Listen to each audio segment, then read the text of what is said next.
Tere tulemast minu kanalile, minu nimi on Pavel. Te vaatate videot sarjast Lihvimise profid. Selle sarja eesmärk on anda kasulikku infot kaasaegsest lihvimisest ja vahenditest. Sarja toetab Mirka ja täna on meil ka Mirka esindaja Kalmer Kabanen. Tere Kalmer. Tervist. Sinu abiga ma tahaksin täna teha ülevaate Mirka lihvimismasinatest, mis on kasutuses puude valdkonnas.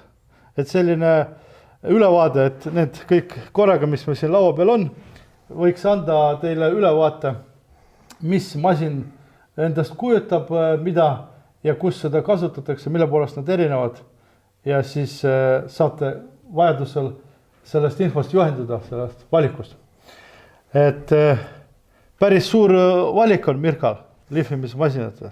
Jah, vastab tõele, et on kandilised, ümmargused, erinevate talla suurustega, erinevate võngetega või orbit, et selles suhtes valikut on elektrilised, on pneumaatilised, valik on suur. Üks asi, mis mulle näiteks, mis seda eripära ma tahaks esile tuua, on, et nad on tavalistest väiksemad.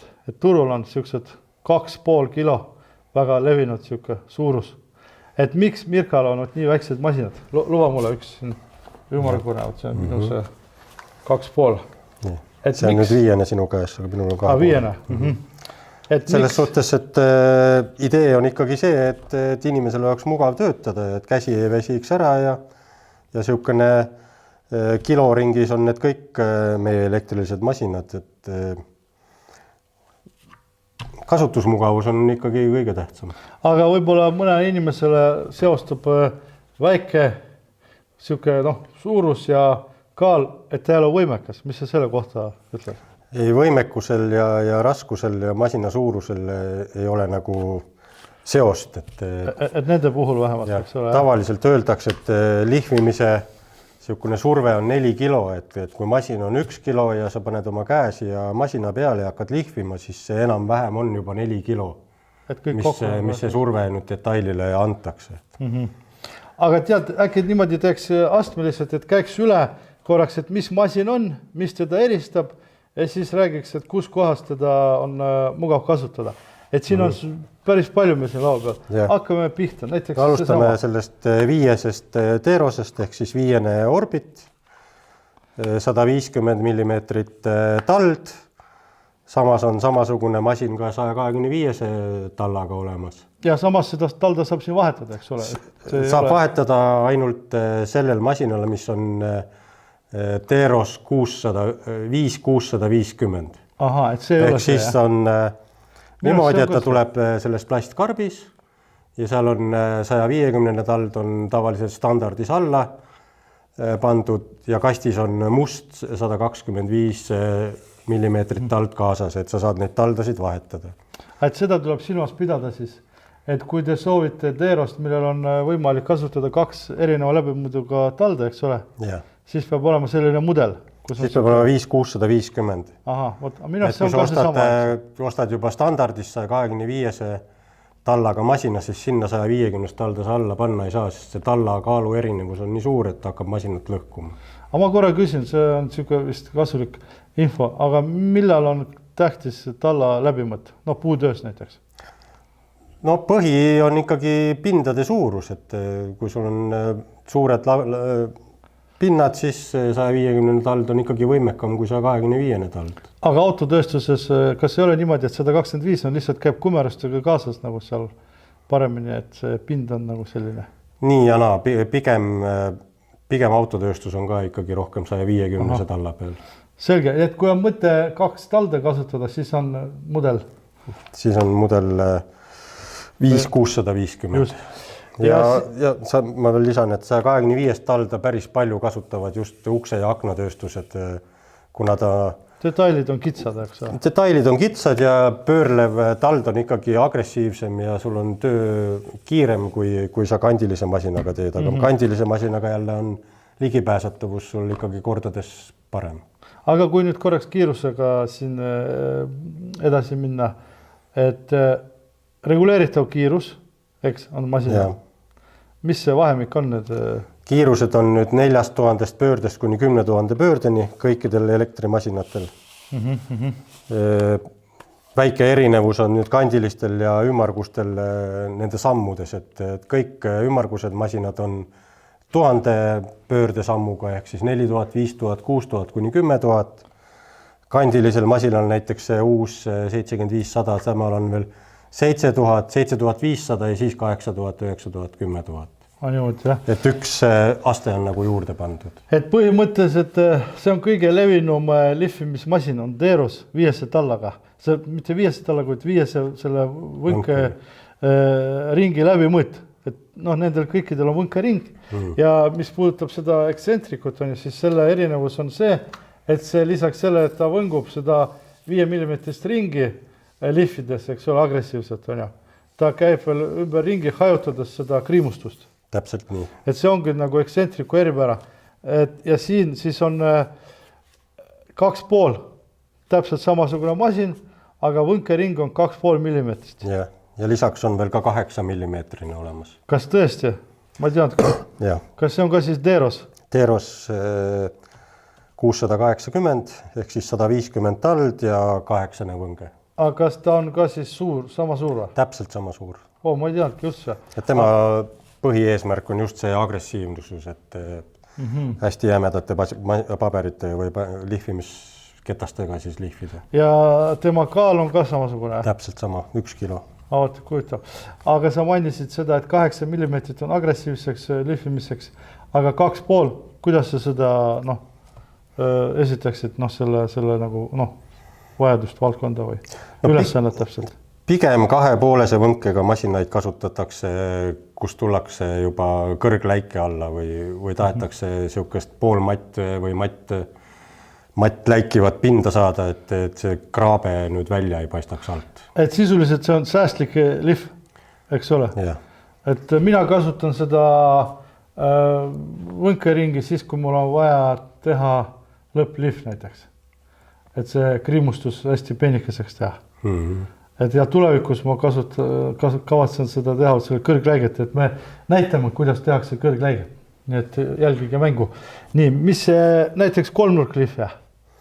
No kolmnurklihvija on nüüd see meie Deoste kandiliste masinate perekonnast. Tema tald on 152 korda 152 ja 100. Ja võimsus on juba teistsugune. Kui siin oli 350 vatti, muide korraks mainida, et siin on ka pöördeid hoida elektroonika, siis konstant elektroonika. Mis see tähendab? See tähendab seda, et ükskõik kui palju jõudu te masina peale kasutate, tema võimsus ei lange, vaid ta ikkagi töötab samadel pööretel, mis te olete reguleerinud. Et hoiab pöördeid koormuse all, jah? See ei tähenda nüüd seda, et see tald 100% uuesti ringi käib, nagu ta tühjalt käib, aga tal see lihvimise agressiivsus kõik jääb sama. Võimekus sellega säilib. See on tõesti nii. Mulle meeldibki selle poolest see masin, et ta teeb tööd korralikult. Ja kolmnurksed ja kandilised masinad on nüüd 250 vatti mootoriga, harjavabad mootorid jälle. Aga mida tähendab harjavaba mootor? Et ta ei ole selle mähisega mootor, et see tänu sellele harjavaba mootorile see masina kergus ongi saavutatud. Aga kas see on võimekusega ka seotud? Harjavaba mootor? Harjavaba mootor on kindlasti võimekam, et tema ongi see, mis hoiab neid pöördeid ja võimekust üleval. Aga mis puudutab hooldust? Harjad vajavad vahetust, on ju? Harjavaba mootoril ei ole vaja mitte midagi teha, jah? Jah, kui midagi juhtub mootoriga, siis tuleb mootor lihtsalt välja vahetada, et seal midagi vahetada, harjasid ja midagi seal sees ei ole, et on kinnine korpus täiesti. Ja võnkering on sellel siis? Kandilised on kõik 3 mm-sed. Ja kolmnurk samamoodi, eks? Kolmnurk on samamoodi, 3 mm. Selle kohta ma tahaks mainida oma enda kodutöö, mis ma tegin enne, kui ma endale Mirka masina valisin, siis paljudel tootjatel on see võnkering mingi seal kuni 2-4 sellistel masinatel väikestel. Et 3 mm võnkeringi läbimõõt, see tähendab tootlikkust. On mul õigus? Loomulikult, et mida suurem võnge, seda tootlikum või agressiivsem. Just, et lihtsalt see on väga hea näitaja ja sellega saab teha korralikku tööd. Ja mis vibratsiooni kohta sa ütled nende masinate iseloomust? No vibratsioon meie mõõdame vibratsiooni käele, et mitte vibratsiooni nagu detailile, vaid käele mõõdetakse vibratsiooni ja see on meie Euroopa Liidus, need vibratsiooninõuded on paika pandud ja meie masinad kõik on alla selle normi. Ahah, et põhimõtteliselt on vibratsiooni summutus nagu, jah? Ikka. Ma seda sellepärast küsisin, et omal ajal, kui ma soetasin seal mingisuguse lihvimismasina, see oli ikka tükk aastat tagasi, siis käsi surises lausa lihtsalt. Siis sellega näiteks, kui sa teed tööd, siis võid pikalt teha tööd ja see kätt niimoodi ei traumeeri, ma isegi ütleks niimoodi. No ja kogu see lihvimise jõud peab minema ikkagi masinast detaili peale, mitte käe peale, et see ongi loogiline. Aga nüüd selle kolmnurklihvija mõte, see on ju mingi 3 aastat tagasi tulnud turule. Kui Deeros on, siis kui vana Deeros on? Deeros on niisugune 20 aastat. 20 aastat, see on vana mees tänapäeva mõttes. Aga ennast kehtestanud turul. Aga see Delta Deos on, jah? See on vist 3 aastat. Ta on niisugune 3 aasta juures. Et kuidas seda, mis ülesannete täitmiseks seda ettekirjutus või võimalused? Pigem ongi mõeldud ta niisugustesse raskesti ligipääsetavatesse kohtadesse, kuna tal on kolmnurkne tald, siis sa saad hulka paremini ligi igasugustele faasidele ja ukselengidele, aknapaledele. Et minu enda kogemus siin töökojas, et kappide sisse, kui see kapp on valmis, on vaja seal enne viimistlust veel õlitamist midagi üle käia, siis sellega ronid täitsa kapi sisse. Ja niimoodi, et vertikaalselt saad tööd teha, igas mõttes, et see mulle meeldib see, et ta on kerge ja temaga saab ümber käia siis raskesti ligipääsetavates kohtades. Suure masinaga sa ei roni kapi sisse ja ühe käega. Samas on see tallapind päris suur ka. On, jah, seda tuleb ka mainida, jah. Aga üks asi, mis siin vist neid kõiki nagu ühist on, et neil kõikidel on tolmu eraldus läbi tolmuime. Täpselt nii, et nad on kõik ainult kasutamiseks tolmuimejaga, et ilma tolmuimejata kasutada ei tohi ja kogu Mirka tolmuvaba lihvimise idee ongi ikkagi, et oleks tolmuvaba, ehk siis kas siis on tolmuimeja järgi või osadel pneumamasinatel siis on ka oma tolmukotiga masinad. Et sellest me räägime, meil on siin laua peal üks Mirka voolik, et me räägime sellest eraldi. Aga nüüd, mis seal järgmine masin on? Kandiline, sul on 2 kandilist masinat seal. Jah, siis on tallaga 81x133, mis on ka juba 5-6 aastat turu peal olnud. Pigem suunitlusega puidutööstusesse, kuna ta tald on väiksem. Auto poole peale on meil nüüd veel 70x198 tald, ehk siis... Et seda meil siin ei ole, kuna me leppisime kokku, et me räägime puutöö valdkonnast, eks? Et too on siis täiesti autotööstusele. Ja siis väike vend 75x100 tallaga, mis nüüd tuli... Sa võtsid kaasa, näita mulle korraga. See tuli nüüd kevadel välja meil. Jah, see on täiesti kerge asi. Aga huvitav on see, miks tekkis vajadus mõned sentimeetrid mõõtudest, see, mis sa näitasid, see, mis oli 81x130. Jah, see on mu see masin. Aga miks nii väike vahe ja kohe siuke masin vaja teha? No hästi palju, väga populaarne on puidutööstuses meie pneumaatiline 75x100 tallaga ja siis tekkiski ikkagi mõte teha see elektriline ka, et kui sul õhku ei jätku tööstuses, siis see elektriline masin on kõige targem kasutada. Selle pneumamasina juurde me tuleme ka siin. Ja põhimõtteliselt nende elektriliste masinatega on meil kõik siin ring peale tehtud, jah? Et mida ma isiklikult soovin öelda nende masinate kohta, et algusest peale ma panin tähele kuju, et vasakul parema käega ühtemoodi ja just siuke ergonoomika, käepärasus on väga hea ja see, et ta ei libise, see on siuke kumjas kate. Et see on väga tähtis ja üks siuke asi, et kui on erinevad masinad ja neil on põhimõtteliselt sama tüüpi käes hoidmise võimalus, siis kuidagi kasvab see sul nagu kätte nii kinni, et sa lihtsalt valid talla nagu erinevusi ainult. Et sul ei ole siukest tunnet, et sa võtad teise masina ja taga on ebamugav või teistmoodi siukene viis töötada, et nad kõik on ühesugused.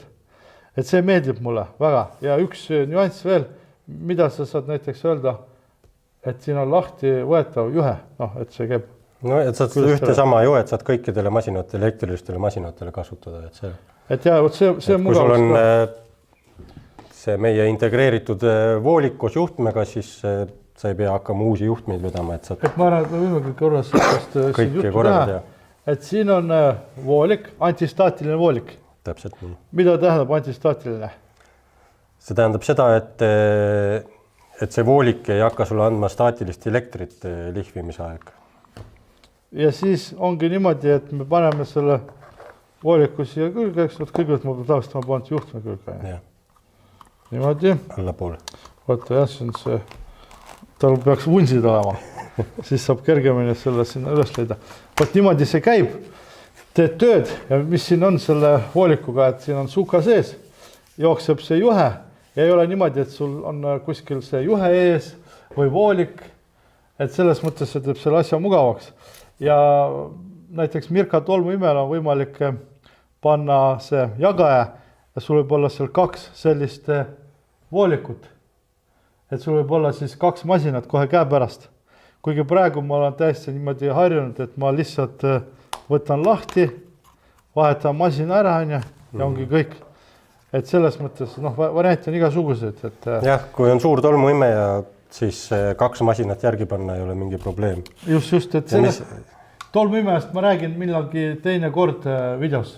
Ja mis selle sliivi või selle käise üks suur pluss on veel see, et kui sa näiteks lihvid valgeks värvitud detaile või heledaid detaile ja su voolik käib tahest tahtmata vastu detaili äärt, siis kui sul on ilma selle käiseta voolik, siis ta kipub määrima. See on ka väga hea, jah. Ja aga kui sul on see riie siin ümber, siis ta ikkagi kompenseerib nii palju, et sa ei riku või ei määri seda detaili samal ajal ära. No ütleme niimoodi, mu enda kogemus, et aega lihvisin ilma sellist voolikut kasutamata, et juhe oli lahti, siis selle voolikuga, eriti kui ta on selle suka sees, see on hoopis teine mugavus, hoopis teine teema, ütleme niimoodi. Et võimalusel soovitan seda proovida, see teeb lihvimise mugavaks, ei ole juhe eraldatud sellest ja võtad, nad on sul väga lähedal, lahti, paned külge, vahetad masina ära. Mida ma võiks veel lisada juurde, et meil on olnud juhuseid, kus inimesed kaebavad, et nad saavad ikkagi väikest elektrilööki, kui nad lihvivad. Siis see on, tavaliselt on see tingitud sellest, et elektril ei ole maandust, ehk siis tolmuimeja on ühendatud elektrivõrku, kus ei ole maandust. Niimoodi, jah. Ja kui ei ole tal maandust, siis see staatiline elekter ikkagi koguneb sul siia voolikusse ja hakkab tasapisi sulle surakat andma. Mis on ka vahest hea, et siis hakkad kiiremini tööle. Ja, või ärkad üles. Yeah. Et mis on parasjagu käsil. Aga nüüd me vist jõudsime selle pneumomasina juurde. Tead, sul on üks väike huvitav masin seal. Jah. Räägi sellest, kui ma ei ole seda mis on tegelikult... Tema nimi on nüüd Mirka Aros, ehk siis patareiga või akuga masin. Ja kõigepealt ta töötati välja ikkagi autotööstusesse tolmutäppide eemaldamiseks. Aga viimasel ajal rohkem ja rohkem on hakanud ta populaarsust koguma just igasuguste väikeste paranduste tegemiseks ka puidutööstuses, ehk siis aknapaled, aknalengid, ukselengid, kus sul on vaja mingit väikest parandust teha, siis sul ei ole vaja tulla elektrilise masinaga, vedada tolmuimeja voolik masin kuskile lattu ja teha see parandus ära, vaid sa saad tulla selle akumasinaga, teha see parandus kas laos või objektil või ükskõik kus kohas ära, panna parandusvärv peale ja ongi tehtud. Suurema masinaga ei pääsegi ligi sinna. No võib ka nii olla täpselt. See oli ka minu jaoks uskumatu. Aga tal on siis see väike tald, ümargune ja võnkumine ja pöörlemine. Ja neid on nüüd erinevaid, et see, mis minu käes nüüd on 5 võnkega, 34 mm tald, on ka ainult eksentrikuid ja on samasugused akumasinad ka poleerimiseks juba olemas. Aga need on ka pigem siuksed väikeste pindade tegemiseks, et see ei ole mõeldud, et sa hakkad nüüd mööbli detaile poleerima. Aga see ei ole eksentrik, see ainult vibreerib, jah? See nüüd, mis meie käes on, see pöörleb ja on 5 eksentrik, 5 mm eksentrik. Järelikult on see eksentrik, on ju. Et selles mõttes eksentrikuks nimetatakse masina puhul sellist talda, mis mitte ainult ei võngu, vaid ka pöörleb. jah. Et seda tuleb siis silmas pidada. Kui räägitakse eksentrikust, siis jutt käib sisuliselt ümmargusest tallast. Et see on siis niimoodi. Aga puidus asi leiab rakendust praegu, jah? Otse... No tasapisi jah, siin igasugused, isegi plastakna tootjad kasutavad neid objektidel, kui on paigaldatakse aknaid, tekib mingi väikene kraabe kuskile, siis võetakse sellega välja. Uskumatu on see, et mida kõike tänapäeval leiutatakse, et tehnoloogilised lahendused on nii erinevad ja teevad selle elukasse nii mugavaks, et see lihtsalt iga nagu sellise lihvimisviisi jaoks eraldi masin. Et sa ei pea mingi seal sõrmega, paberiga nühkima peale midagi seal krimustama, või saad kohe sellised pöörded asjad kätte. Nii ta on. Nii, mis meil siin peaks olema kuskil sul siin pneumomasin? Jah, nüüd on meil, Mirkal on kahte erinevat ümmargust pneumaatilist masinat. Mille poolest erinevat? Mirka Ross ja Mirka Pross. Põhimõtteliselt ei ole neil nagu väga suurt vahet, et Ross oli esimene ja Pross on siis Mirka enda disainiga tehtud masin. Et tal on siis mingi välimus. Korpus on siukene teerose kuju. Et lihtsalt oleks perekonna liige nagu. Jah, täpselt nii. Selge. Samamoodi 125 ja 150 tald, on ka 77 ja 34 tald. Kandiline siis? Ei, ümmargused. Need on pigem ka autotööstustele mõeldud. Väiksed pinnad.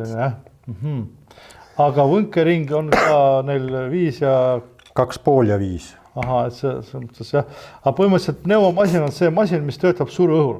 Täpselt nii. Saaksid natuke tutvustada, milline peab olema nendel see suruõhu masin taga näiteks, kompressor, ja mis on selle üldse eripärad näiteks, kuidas tolm ära läheb sealt näiteks? No seal on niimoodi, et on õhuvajadus on neil mõlemal nii tolmukotiga masinal kui tolmuimejasse ühendatud masinatel on 500 liitrit minutis tolmu, 6 atmosfääri. See on ikkagi väga võimas kompressor, mis sul peab olema, et seda masinat tööle panna. See ei ole mingi kolbkompressor, see peab olema mingi kruvi või mingisugune veel mingi mosi. Ma sellepärast küsin, et kas iga kompressor ei kannatagi vist pikaajalist koormust niimoodi, jah? No ja kui sul on üks masin, ma saan aru, et sa paned ühe kompressoriga, aga mis see investeering kompressorisse juba sul lõpuks on. Et kui sul on puidutööstus ja sul on nagu nii suruõhk olemas, siis ei ole probleemi neid kasutada, et see surve ja õhuvajadus on põhimõtteliselt olemas. Aga huvitav, kui me rääksime elektrimasinatest, siin võimekus 350 vatti, 250 vatti, kas selle võimekus on selles mõttes lihtsalt piisav oma selle töö ülesande lahendamisega, kui ta on võrreldav kuidagi näiteks selle? No kui Teeros on 350 vatti, siis Rossile öeldakse siukene 210 vatti, et on ikkagi lahjem, jah. Ja tema pöörete reguleerimist saab siis teha siin vastavalt selle õhukraani kas sulgemisega või lahti tegemise, et saab. Et kui on suurem siis surve, siis on pöörded kõrgemad, jah. Et siin ei ole, et sa saad selle klapiga mängida või pöördeid üles-alla teha nagu elektrimasiнаtel. Ütleb on seda, kui me räägime viies selle võnkeringiga masinast, sellest suruõhumasinast, kas ta põhimõtteliselt ongi tavaliseks lihvimiseks, mitte jäme lihvimiseks, kus ta koormust kannatab? Kuidas ta koormust? Kas ta hakkab aeglasemalt töötama? Tal ei ole näiteks seda koormus... Koormust reguleerida ei saa otseselt. Et selles suhtes, mida rohkem sa peale surud, seda aeglasemalt ta loomulikult töötab. Et ta ikkagi on, selles mõttes... Siin on ju mootorit ei ole, et siin on turbiin ja õhk ajab seda turbiini ringi ja... Et sa põhimõtteliselt nagu survestamisega aeglustad, on ju? Jah, täpselt. Et sellise töö jaoks on ikkagi mõistlik kasutades elektrimasinat, on ju? Kui sa tahad... Jaa, aga kuigi on need pneumomasinad on ka väga-väga populaarsed. Aga kus kohast ta kõige rohkem on õigustatud? No pneumomasinad pigem on õigustatud, kui sul on üks püsiv töökoht, kus sa ei liigu ringi. Õhk on sul olemas, tööstus on suur, siis investeering on põhimõtteliselt väiksem. Jah, ma tahtsingi sinna jõuda, et tegelikult, kui ma õigesti mäletan, siis see pneumomasin on kordades odavam kui elektriline. Aga eluiga, detailid ja hooldus on pneumomasinal kindlasti soodsam, kuna siin ei ole nagu mitte midagi elektroonikat sees, siin on ainult 2 laagrit ja turbiin, et sellega saab iga inimene põhimõtteliselt selle vahetamisega ise ka hakkama. Aga kui me hakkame rääkima nüüd kompressori elektritarbimisest, võrdleme Terose elektritarbimisega, siis tavaliselt niisugune tänaste elektrihindade juures võib julgelt öelda, et umbes aastaga teenib elektrimasina investeering ennast juba tagasi võrreldes pneumomasinaga. Selge. Aga räägiks veidike hooldamisest või sa tahtsid äkki lisada veel sinna masinate jutu juurde midagi? Et samamoodi on pneumomasinad on kandilised ja ümmargused kõik, kogu valik olemas. On erinevad võnke võimalused, nii et siin on ainult valik, kas elektriline või pneumomasin. Et kogu valikuga võib tutvuda mirka.com, on mul õigus? Täpselt nii. Ja, et kõik on seal, et siin mõned masinad ei ole siin esindatud ja siis hooldamisest saaksid sa mainida mingid olulised asjad, kuidas kasutada masinat, et ta kestaks kaua ja kuidas teda hooldada, mis kujutab endast ette masina hooldus, lihvari hooldus? No, esimene asjana, mida ma ütleks, et kindlasti kasutada vahetalda. Siis kestab masina enda tald kordades kauem, kui sa ilma vahetallata lihvid, siis tald ise kulub ära, kui sa vahetalda kasutad, siis vahetald kulub ära, võtad ära, ostad uue ja kasutad edasi. Et siin on juba hinnavahe ikkagi, tald maksab siin 40 euro ringi, vahetald maksab paar-3 eurot. Just, et ma olen väga vahetaldade poolt ja vahetaldadega seoses on Mirkal üks variant veel juurde tulnud, interface. Et seal ei ole augud, vaja kohakuti sobitada tallaga, vaid seal ongi siuke täis nagu võrk juba, vahetald. Just. Et ma tahtsin mainida veel ühe asja, mis puudutab seda Terost 2,5 ja 5 millimeetrit võnge. Et kui inimene kavatseb lihvida, tahab teha erinevad ülesanded, eks, siis 2,5 läbimõõduga ei ole hea, kui sa tahad teha jämedat lihvi. Et selles mõttes siis juba võtta 5 millimeetrit ja sellega teha kõike. Et see on siuke erinevus, kui võib-olla inimene soetab masinat, ei pane tähele, et see erinevus seal on ja lihtsalt ostab selle masina ja pärast kurdab, et 2,5 ei tee nagu jäme lihvi nii produktiivselt, kui võiks teha. Et 2,5 võnge on mõeldud just sellest, mis me rääkisime. Et see on siuke tähtis nüanss silmas pidada, sest kunagi varem, kui ma ostsin oma esimesed lihvimismasinad, siuksed suured ja kohmakad, ma üldse ei oskanudki pöörata tähelepanu sellele, et võnke ringi läbi mõõt. Et mida see tähendab lihvimise produktiivsuse seisukohalt. Et siuke tähtis asi minu arust. Väga tähtis. Kui nüüd hooldusega edasi läheme, siis kui me ikka räägime püsivalt igapäevasest kasutamiseks, siis päeva lõpus võiks kas või õhuga läbi lasta masinad siit turbiinide vahelt õhku sisse ja sa mõtled, lükkab nagu selle suurema tolmu või mis koguneb siia aukudesse, siia sisse on ju kuskil, tähendab siia auku lasta. Lööb selle tolmu välja, mis sinna ikkagi on kogunenud, mis ei ole tolmuimeja poolt välja tõmmatud. Aga kui sa ei tee seda, mida see siis masinale teeb? Lõppkokkuvõttes hakkab see tolm kogunema siia plaadi juurde ja siis ta kuumeneb üle ja lülitab ennast ise välja. Selge. Aga sul oli siin väga... Või siis koguneb tolm siia talla ja mootori vahele ja ta hakkab vibreerima rohkem, ehk see tolm siis viib selle raskuskeskme keskelt välja ja tekib väga suur vibratsioon. Ühesõnaga, et see ei ole hea selle masina tervisele. No täpselt, masina tervisele ja inimesele endale ka, sest vibratsiooni tase kasvab. Seda ka. Aga sul siin sa näitasid siukest põnevat asja, et sa ühendasid selle masina telefoniga ja telefoni kaudu said vaadata, kas ma siin üldse teen tööd või lihtsalt siin niisama mekutan. No täpselt nii, et meil on nüüd olemas uuendatud Mirka äpp. Ehk siis kõik elektrilised masinad sa saad ühendada Bluetoothi kaudu Mirka äpiga. See on väga lihtne, tuleb vajutada plussmärki ja poweri märki korraga ja siis läheb siin masinal vasakpoolne tuli läheb põlema, parempoolne tuli on ehk siis see, kus on elekter kogu aeg sisse lülitatud ja parempoolne või vasakpoolne on siis näitab, et Bluetooth on sisse lülitatud. Ja siis sa näed telefonist. Ja siis sa täpist ühendad masina ära, paned masina tööle ja see äpp näitab sulle vibratsioonitaset, kas ta on normaalsed piirides, läheb oranžiks või punaseks, siis tähendab seda, et kas on vibratsioon liiga suur, on mingi laager hakanud läbi minema või on seal veel mingeid nüansse, mis taga võib olla juhtunud. Ja samas ta näitab ka selle sama masina kõiki töötunde, mis ta on töötanud. See on väga hea tegelikult. Ja see on nüüd see tasuta äpi variant, et saad näed pöördeid, vibratsiooni ja töötunde, et varem meil töötunde ei olnud, nüüd on töötunnid ka sees, ja ma mäletan. Et sa saad kohe ära vaadata. Aga sa ütlesid tasuta, mis see tähendab seda tasulise? See äpp on tasuta, kui sa seal on ka tasuline versioon, sellega saad siis juurde, kui sa selle äpi eest maksad, siis saad juurde vaadata nagu ajalugu, et kui palju, mis päeval on töötanud, mis on vibratsioon olnud. Sa mõtled, et seal juba tekib siuke nagu võimalus seda jagada nagu päevadeks ja päevade, mis seal on. Tõmbad kas või selle pärast arvutisse ja vaatad, et mis tööline, kui palju on lihvinud ja... Et jutuks, aga andmed on andmed. Selge, Kalmer, et... Ja nende akumasinatega, ma korra segan.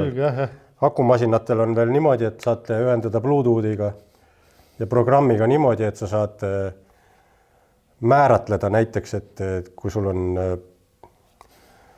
Autotööstuses on see väga levinud, et kui on sul see tolmutäpp seal näiteks auto peal, et seda tolmutäppi tohib lihvida ainult näiteks 2 või 3 sekundit, siis 3 sekundi pärast lülitab see masin ennast ise välja, sa ei saagi rohkem lihvida. Vaata, kui huvitav, uskumatu. Et sa mainisid siin ühe aku tööriistas näitasid siin. Kas Mirkal on palju aku peal masinaid? No see valik täieneb siin nüüd iga aasta, et on olemas lihvarid, nüüd on olemas ka poleerijad, erinevate tallade suurus 34 ja 77 on suuremaid ei ole. Et see akumasin lihtsalt ei võimalda praegult. Et võib-olla millalgi akumasinatest meil on võimalus rääkida. Et praegu lihtsalt mainime, nagu ma mainisin, et selle mirka.com kodulehekülje peal saab kõigidega tutvuda, aga niimoodi lähemalt ülevaade või tutvustust nendest teha, võib-olla meil Kalmeriga õnnestub lähitulevikus. Eks. Aga sellega on vist teema meil siis ammendatud. Soovid midagi lisada? Praegult vist tundub, et sai enam-vähem kaetud. Mulle tundub kasutamist. Just. Ja kui on küsimusi, siis kirjutage ja me võime nendega arvestada ja võtta need järgmisest videodesse.